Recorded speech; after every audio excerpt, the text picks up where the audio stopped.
വമ്പ് പറഞ്ഞുള്ള കൂട്ടരെല്ലാരും കൊമ്പൊടിഞ്ഞോടിയോരോട്ടമാ.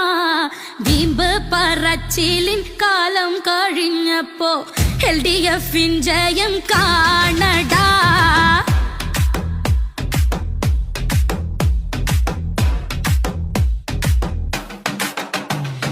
വമ്പന്മാരുണ്ടെങ്കിൽ ഇനിയൊന്ന് കാണട്ടെ, കിട്ടിയ വോട്ടിന്റെ എണ്ണം പറഞ്ഞാട്ടെ. പുതിവച്ച് നടന്നോരെല്ലാം വണ്ടി വിട്ടാട്ടെ, LDF ജയം വന്നൊന്ന് കണ്ടാട്ടെ. ഇത് എന്നും നേരിൻ മണ്ണ്, അത് കാക്കാനെന്നും LDF വന്ന്. ഇനി ഈ നാട് നയിക്കാൻ വിജയത്തിൻ തേരേറി വരുന്നോരു നായകനെ നീ കാണ.